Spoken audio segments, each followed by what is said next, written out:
കാന്തല്ലൂർ ഗ്രാമപഞ്ചായത്ത് ഇടക്കടവ് കുടിവെള്ളം ഇല്ലാതെ വർഷങ്ങളായി.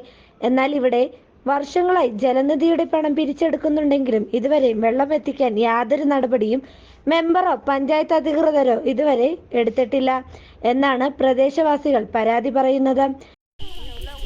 எங்களுக்கு இந்த எஸ்சி காலனியில் வந்து தண்ணிக்கு தான் பெரிய ஒரு கஷ்டம்.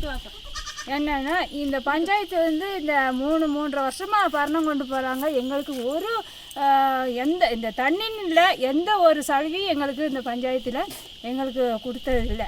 பஞ்சாயத்து பிரசிடெண்ட்டு எப்போல்லாம் கிராம சபைக்கிறாங்களோ அப்போயெல்லாம் சொல்கிறாரு ஒரு வாரத்தில் வந்துடும், ஒரு மாதத்தில் வந்துடும் அப்படின்னு தான் சொல்கிறாரு தண்ணி. ஆனால் தண்ணி வந்த பாடில்லை. இந்த வட்டம்லாம் யாருமே ஓட்டு கேட்டு எங்கள் எஸ்சி காலனிக்குள்ளே வரக்கூடாது, யாரும் ஓட்டு போட மாட்டோம். தண்ணி இந்த இப்போ இந்த 2 மாதமாக நாங்கள் படுற பாடு. அந்த நேற்று கூட ஓட்டு கேட்டு இந்த வந்தாங்க. அவங்க சொன்னாங்க இன்றைக்கி சாயங்காலமே 4 மணிக்கெல்லாம் வந்து உங்களுக்கு தண்ணி வந்து இறங்கும் அப்படின்னாங்க. இந்த மறுநாள் ஆச்சு, 24 மணி நேரம் ஆச்சு, இன்னும் அந்த தண்ணி வந்த பாடு இல்லை. நாங்கள் இவங்களை நம்பி இருந்தால் நாங்கள் எப்படி உடைக்கிறது? பஞ்சாயத்துக்காரங்க நம்ம கேட்கும் போது அதுக்கு தகுந்த பதில் சொல்லிட்டு போகிறாங்க, ஆனால் திரும்பி பார்க்க மாட்டேங்கிறாங்க. இந்த பஞ்சாயத்து பிரசிடென்ட் வந்து அவங்க வார்டை நல்லா ஆக்க பார்க்குறாங்க. மற்ற வார்டு எப்படி கிடந்தாலும் சரி, எப்படி போனாலும் சரி, அதை பஞ்சாயத்து பிரசிடென்ட்னா 13 வார்டு இருந்தால் ஒரே மாதிரி பார்க்கணும். அவர் அது பார்க்கறதில்ல. அவர் வார்டை மட்டும் முன்னேற்ற பார்க்குறாங்க. இப்படி இருந்தால் பஞ்சாயத்து பிரசிடெண்ட்டாக ஏன் அவர் இருக்கணும்?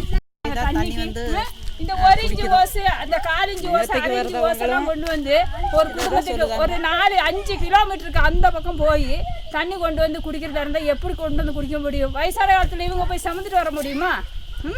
60-70 வயசு கிழவிங்க போய் சமந்துட்டு வர முடியுமா தண்ணி? 79 வயசு ஆச்சு எனக்குலாம். கீழே இருந்து மேலே ஏறியும் வர முடியல. எனக்கு நேற்று போகவே இல்லை, முடியல, எனக்கு உடம்பு சரியில்லாமல்.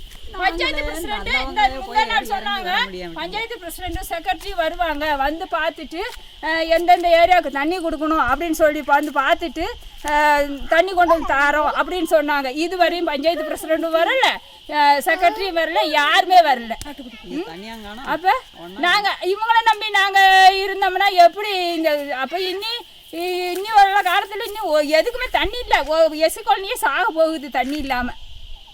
தண்ணி தரேன்னு சொல்லி இதே அலசண்டர் இப்போ இல்லை, அவங்க போட்டு 10-15 வருஷம் ஆச்சு. 2 கிணறுக்கும் நாங்கள் ஒப்பு போட்டிருக்கோம். எங்களுக்கு தண்ணி கொடுத்தாங்களா, வந்து ஒப்பு வாங்கிட்டு போகிறாங்க. உங்களுக்கு பைப்பு போட்டு தண்ணி தரணும். அந்த இடக்கடவுலாம் பாண்டி வீட்டில் இருக்க அதுக்கும் வந்து இந்த அலசண்டர் ஒப்பு வாங்கினான். இந்த இங்கே ஒரு கிணறு கட்டிருக்கு, அதுக்கு உங்களுக்கு பாஸ் ஆகும் தண்ணின்னு அவனே தான் வந்து ஒப்பு வாங்கினான். இப்போ வந்துட்டா எதுவுமே இல்லை. இப்போ அந்த கிணறு கிடக்குத விதத்தெல்லாம் அதை சொல்ல சரி. அதே மாதிரி இந்த செக்கிடாமுக்கு ஒரு பிரச்சனை உண்டாகணும். ஒரு குடும்பத்துக்காக வேண்டி 60 லட்சம் ரூபாய் முடக்கி ஒரு செக்கிடாமு வேலை செஞ்சு கொடுத்துருக்காங்க. அதில் இப்போ வந்து அவங்க ஒரு குடும்பம் மட்டும் சர்க்கார் வந்து ஒரு கவர்மெண்ட்டில் வந்து ஒரு இது செஞ்சு கொடுக்குறதா இருந்தால் அது வந்து 4 ஜனத்துக்கு உபயோகமாக செஞ்சு கொடுக்கணும். அதை விட்டுட்டு ஒரு குடும்பத்துக்கு மட்டும் அப்போ 60 லட்சம், அப்போ எல்லா குடும்பத்துக்கும் 60 லட்சம் முடக்கட்டும் கவர்மெண்ட்டு. செக்கிடாமில் அங்கேருந்து எங்கேப்போ ஒரு குழிக்குள்ளே கட்டி வச்சிட்டா குழியிலேருந்து மேட்டுக்கு எப்படிப்பா தண்ணி ஏறும்? மேட்டுக்கு ஒரு அதுக்கு தான் நாங்கள் அதுக்கு தான் இந்த பிரச்சனையும் உண்டாகணும். மேலே செக்கிடாம அந்த செக்கிடாம நல்லா வேலை செஞ்சுட்டு அந்த சேனலும் எங்களுக்கு வேலை செஞ்சு கொடுத்துருந்தாங்கன்னா ஒரு மாதிரி எங்களுக்கு தண்ணி கொண்டு வந்து நாங்கள் குடிக்கிற அளவில் எங்களுக்கு தண்ணி வரும் அப்படின்னு தான் நாங்கள் இதுக்கு போராடணும். அதுக்கு அவங்க வந்து பல பிரச்சனை வச்சு எங்களை போலீஸ் ஸ்டேஷனுக்கெல்லாம் இழுத்து இங்கே உள்ள எஸ்சி காலனியில் உள்ள அத்தனை பேரும் போலீஸ் ஸ்டேஷனுக்கு ஏற்றி இந்த மாதிரிலாம் பண்ணினாங்க. அப்போ இந்த பஞ்சாயத்து பிரசிடென்ட்கிட்ட நாங்கள் எத்தனையோ தடவை கூப்பிட்டு சொன்னோம். ஒரு நாளாவது வந்து அந்த பிரச்சனை என்னன்னு கேட்டிருக்காரா? அப்போ எதுக்கு பஞ்சாயத்து பிரசிடென்ட் அங்கே உட்காந்துருக்கணும்? அந்த சேர் எதுக்கு அவருக்கு? அதை வந்து பேசி தீர்மானித்து அவங்களுக்கு ஒரு எல்லாருக்கும் ஒத்து போகிற மாதிரி பேசி அவங்களுக்கு ஒரு நல்லது செய்யணும்னு தானே நம்ம ஒரு நல்ல ஒரு பிரசிடெண்ட்டாக எடுத்து அந்த ஒரு பதவி கொடுத்துருக்கோம். அப்போ அவங்க வந்து மக்களுக்குள்ள குறைய வந்து தீர்த்து வைக்கணும்ல. அவர் இந்த 1ஆம் வார்டு பக்கம் அவர் வந்ததே கிடையாது. இன்னும் சிலருக்கு தெரியாது பிரசிடெண்ட் யார் எவர் அப்படின்னு. இன்னுமே இந்த 3-3.5 வருஷம் ஆச்சு அவர் பதவி ஏற்று, இதுவரையும் தெரியாது. அந்த அளவில் இருக்கிறார் அவர். വേനൽ കടുത്തതോടുകൂടി കാന്തല്ലൂർ ഗ്രാമപഞ്ചായത്തിലെ പല വാർഡുകളിലും കുടിവെള്ളത്തിന്റെ ക്ഷാമം നേരിട്ട് വരികയാണ്. കഴിഞ്ഞ മാസങ്ങളിൽ റോഡ് ഉപരോധിച്ചും ഇലക്ഷൻ ബഹിഷ്കരിച്ചുമാണ് ഭീഷണി മുഴക്കിയത്. പല വാർഡുകളും பிரசிடெண்டாக இருக்கிற சமயத்தில் இங்கே வந்து ஜலநிதி பைப்பு போட்டு மீதி பைப்பு இருந்துச்சு. அப்போ அது வந்து கவர்மெண்ட்டுக்குள்ள பைப்பு தானே, நம்ம கொடுக்க முடியாதுன்னு சொல்ல முடியாது. அப்போ பிரசிடெண்ட்டு தான் வந்து டெய்சிராணி பிரசிடெண்ட் வந்து சொன்னாங்க, இந்த மாதிரி மீதி பைப்பு கிடக்கு, இந்த பைப்பை வச்சு உங்களுக்கும் ஒன்றும் ஆக போகிறது இல்லை, இந்த பைப்பை அடுத்த வார்டுக்கு கொடுங்க, அந்த அந்த பைப்புக்கான என்ன ரேட்டோ அதை வந்து உங்கள் அக்கௌண்ட்டில் ஏறும். இந்த ஜலநிதியில் செக்ரட்டரி பிரசிடெண்ட் தான் அவங்களுக்கு ஒரு அக்கௌண்ட் சேர்த்துருப்பாங்கல்ல, அதில் ஏற்றி விட்ருவோம் அப்படின்னு சொல்லிட்டு சொரக்குளத்து வார்டுக்கு வந்து இந்த பைப்பை எடுத்துகிட்டு போனாங்க. அது லாஸ்ட்டு பார்த்தா அக்கௌண்ட்டில் அந்த காசு போடவும் கிடையாது, ஒன்றும் கிடையாது. அது ஏற்கனவே பேசி அதெல்லாம் ஒத்து தீர்ப்பு வந்து எல்லாம் பேசி முடிச்சது தான். இருந்தாலுமே இப்போ நமக்கு வந்து இப்போ பஞ்சாயத்துக்காரங்க இப்போ மீண்டும் அதை கேட்குறாங்க திருப்பி, அந்த பைப் எங்கே அப்படின்னு. இதே பஞ்சாயத்து பிரசிடெண்ட்டு தானே அதை வந்து எடுத்துகிட்டு போய் மற்ற வார்டுக்கு வேணும், அவங்களுக்கு பைப்பு பத்தலை அப்படின்னு சொல்லி எடுத்துகிட்டு போனாங்க. அப்போ மீண்டும் அதே பஞ்சாயத்துலேருந்து வந்து எங்ககிட்ட கேட்டோம், நாங்கள் இங்கேருந்து கொடுப்போம். அந்த பைப்பு போல மறிச்சு இங்கேருந்து கோயில் கடை எங்களுக்கு இப்போ தனியாக போடுறதுக்கு இந்த பைப்பு அங்கிட்டு பைப்பை கொண்டு போயிட்டாங்க. அதுலேயும் அங்கிட்டு நஞ்சம் வாங்கியிருப்பாங்க, வேற எப்படி போவோம் அந்த பைப்பு? പല വാർഡുകളിൽ ഉള്ളവരും പഞ്ചായത്തിനെതിരെ രംഗത്ത് വന്നിരുന്നു. ഇപ്പോൾ എടക്കടവ് SC കോളനി പ്രദേശവാസികളും പ്രതിഷേധവുമായി മുന്നോട്ട് വരികയാണ്. நம்ம எப்போ குடிச்சு சொல்லு எல்லாம் எடுத்து சொல்லிட்டு போ.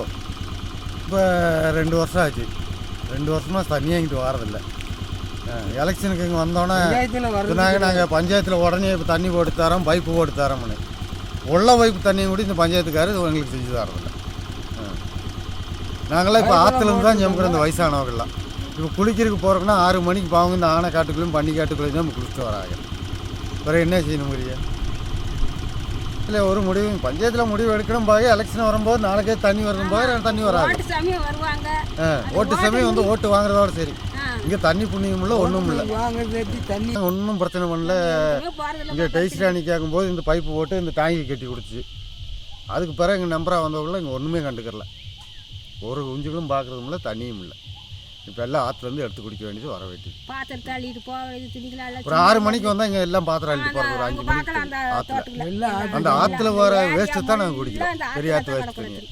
அது குடித்தாலும் பரவாயில்ல, அதை சேமந்தம் கொண்டு வரதான் பெரிய கஷ்டம் எங்களுக்கு.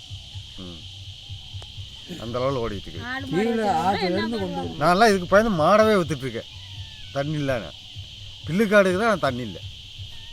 വേനൽ കടുത്തതോടുകൂടി കുടിവെള്ളത്തിന് യാതൊരുവിധ മാർഗവും കണ്ടെത്താതെ SC കോളനി നിവാസികൾ നട്ടം തിരിയുകയാണ്. പാമ്പാർ ജലം ഉപയോഗിച്ചാണ് കുടിവെള്ളം ഉപയോഗിക്കുന്നത്. എന്നാൽ പാമ്പാർ മലിനമായതുകൊണ്ട് ആ ഒരു ആശ്രയവും ഇല്ലാതായി എന്നാണ് പ്രദേശവാസികൾ പറയുന്നത്.